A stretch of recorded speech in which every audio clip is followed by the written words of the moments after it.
Ја поканувам Елизабета Секерарска.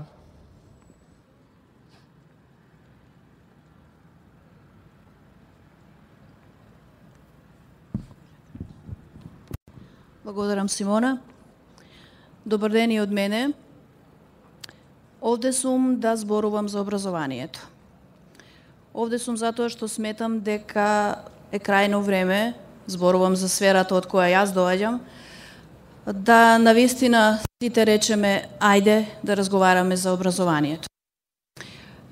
Предпоставувам дека ќе се сложите со мене дека 3-4 минути, колку што се дадени за дискутантите, нели, се малку за да елаборирам се што мислам дека треба и заслужува оваа сфера.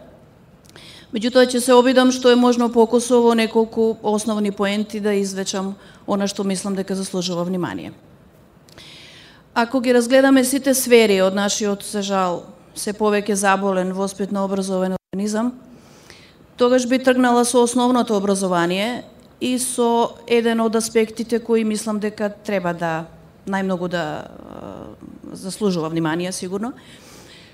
Мислам тука пред се на простата имплементација на туѓи искуства, како колку и да се квалитетни, тоа се сепак туѓи системи.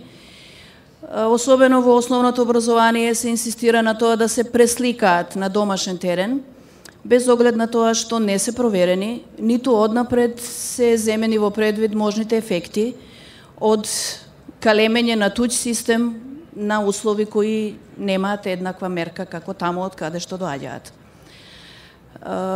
Реков дека може многу да се зборува, меѓутоа ефектот од ова во основно образование, меѓу вас гледам тука пуно млади луѓе, сигурно имате деца кои сега се соочуваат со Кембридж програмата, да речеме, која што разбира од искуство од моите колеги кои се помлади, нели, пријатели кои имаат деца на таа возраст.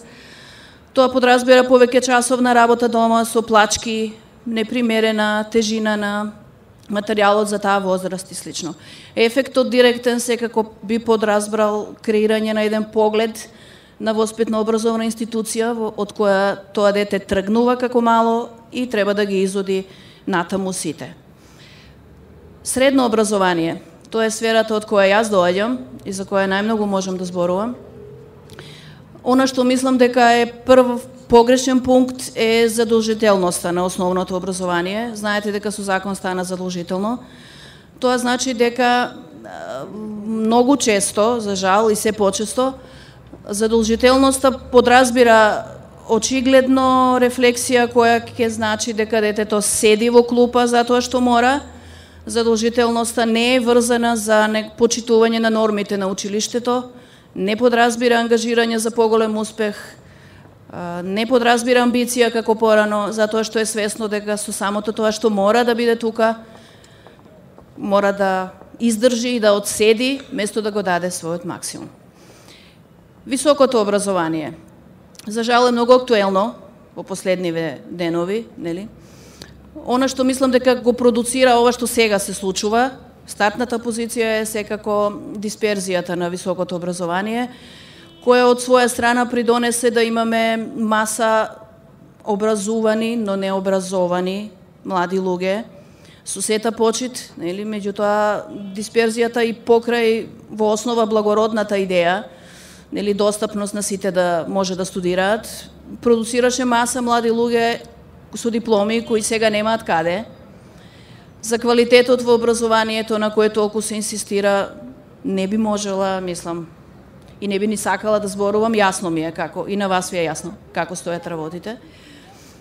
Тоа вака би биле накусо поентите врзани за секое оделно образовно ниво.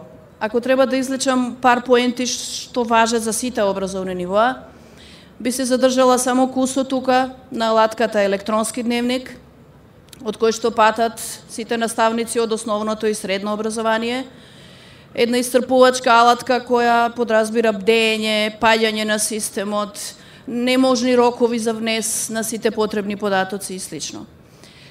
Вториот сегмент кој ги поврзува сите три образовни нивоа е фамозниот проект на екстерно тестирање, кој што наместо да биде систем кој навистина ќе вреднува квалитет на наставник, го отвора прашањето дали всушност овој систем служи да се вреднува системот, па со цел да се коригира ако прояви недоследности, или да се вреднува наставникот, па да се санкционира. Затоа што очигледно се е сведено на третман на наставникот како оценувач, ниту еден друг аспект не е земен во предвид. Значи, кажав, кога почнав, може многу да се зборува за образование, ова една мощна, суптилна, комплексна сфера, заслужува многу внимание, со самото тоа што сите сме тука како продукт и на воспитно-образовниот систем од кој доаѓаме. Бидејќи работам со деца 20 години, можам со жалење да кажам само дека она што со кое сум задоена и од моите родители, кои се учители во пензија и од кои го учев мојот занает, и ден денес го учам, не го гледам во образованието. Затоа и решив да се приклучам и затоа само ќе речам ајде. Благодарам.